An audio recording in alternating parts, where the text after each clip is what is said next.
Salut tout le monde, c'est Magic Expliqué, j'espère que vous allez bien, en tout cas moi ça va très bien. Alors aujourd'hui on va voir un tour de magie donc qui s'appelle le mélange chinois, donc j'espère que ça va vous plaire. Allez c'est parti.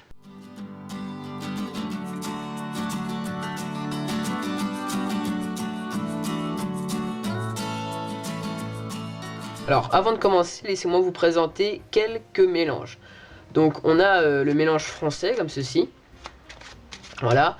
On a le mélange américain comme ceci. Voilà. On a même le mélange à queue d'aronde qui se fait comme ceci. On a bien sûr quelques coupes ensuite, que ce soit des coupes sur la table ou des coupes dans l'air comme ceci, voilà. On a donc aussi le mélange russe. Et voilà. Et bien sûr on a le mélange chinois. Donc les Chinois, eux, ils ont une façon un peu bizarre de mélanger. Déjà, ils faisaient choisir une carte. Donc, bon, imaginons, là, le spectateur prenait cette carte-là. Je vous laisse la mémoriser, bien sûr, je ne la regarde pas. D'accord? Ok. Donc, une fois que le spectateur avait choisi sa carte, il demandait au spectateur de la reposer au-dessus. Et ensuite, il perdait la carte du spectateur avec des mélanges normaux. Pour le moment, rien de très spécial. Ça ressemblait même à un tour de magie. Et par contre, après, eux, ils faisaient leur mélange. Donc, pour commencer leur mélange, ils prenaient un petit paquet de cartes comme ceci, ils retournaient, et ils mettaient les cartes n'importe comment. Donc, à chaque fois, les cartes se retrouvaient vraiment dans un ordre complètement, tout simplement bizarre, on va dire ça comme ça. Et donc, ça faisait qu'on avait des cartes de face et des cartes de dos.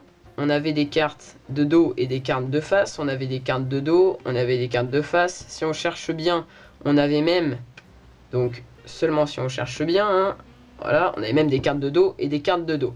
Ok? Donc, les cartes étaient vraiment n'importe comment.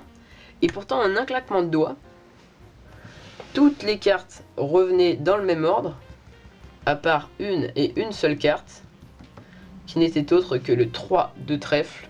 Je suppose bien sûr que c'était la carte choisie par le spectateur. Voilà, donc on va passer tout de suite aux explications de ce mélange chinois. Alors pour ce tour, vous allez avoir besoin donc d'un jeu de cartes normal et mélangé, je pense que vous l'avez compris vu tous les mélanges qu'on fait au début du tour. Donc entre parenthèses, ça c'est la petite histoire qu'on peut raconter, hein. On fait plein de petits mélanges, mais vous n'êtes pas obligé donc de la faire.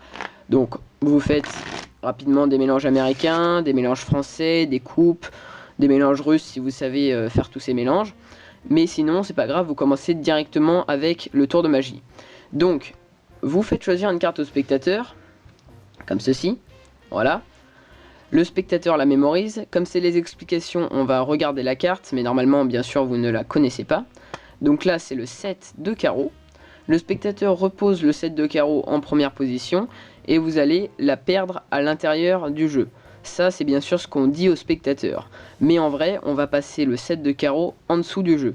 Donc pour ça, on fait un contrôle avec le mélange français, mais un faux mélange français. Donc on prend tout simplement la première carte, donc en l'occurrence le 7 de carreau, et on bat les cartes par-dessus.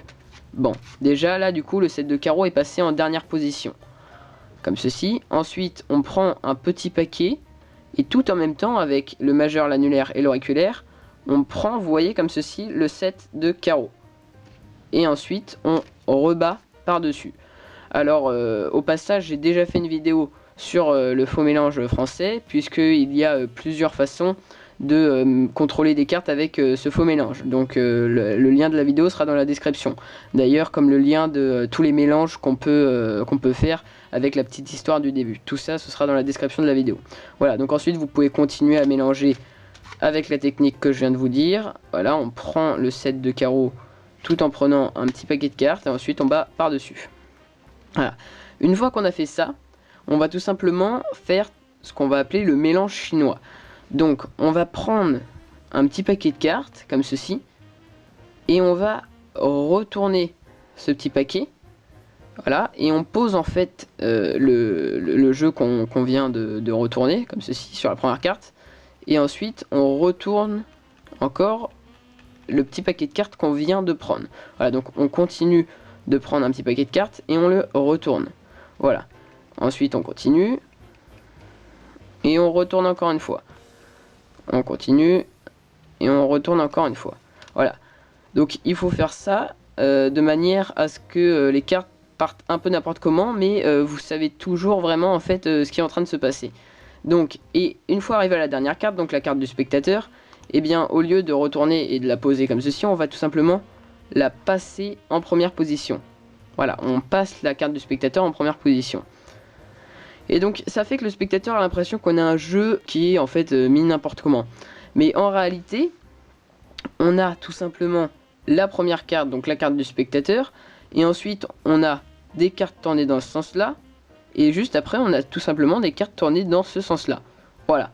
Alors que le spectateur a vraiment l'impression que le jeu est mis n'importe comment. Donc je vais vous remontrer une dernière fois comment on fait. Voilà, donc la carte du spectateur est en dernière position, et le jeu est retourné normalement. Comme ceci. On prend un petit paquet de cartes, et on le retourne. On reprend un petit paquet de cartes et on retourne le tout. On reprend un petit paquet de cartes, on retourne le tout, vous avez compris. On reprend un petit paquet de cartes et on le retourne encore une fois. Et arrivé à la dernière carte, donc la carte du spectateur, on la passe au-dessus, comme ceci.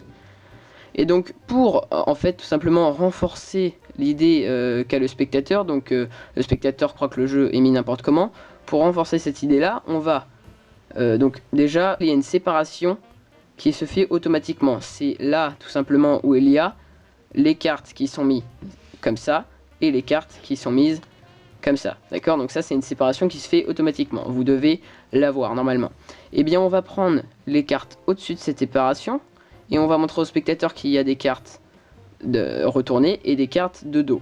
Ensuite on va prendre en dessous de cette séparation et on va montrer au spectateur qu'il y a des cartes de dos et des cartes retournées. Vous pouvez montrer au spectateur qu'il y a des cartes de dos et des cartes retournées ici. Et ensuite, vous allez tout simplement prendre à la séparation en montrant au spectateur que si on cherche bien, on a même des cartes de dos et des cartes de dos. Et donc c'est là que tout va se jouer. Au lieu de reposer le paquet comme ceci normalement, avec l'index, dans le mouvement de ramener ce paquet-là à l'autre, on va faire pivoter le jeu comme ceci. Et on va le reposer comme ceci.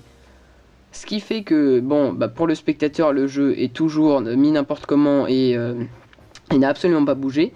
Mais en fait, on vient de remettre le jeu totalement dans le bon sens. Voilà.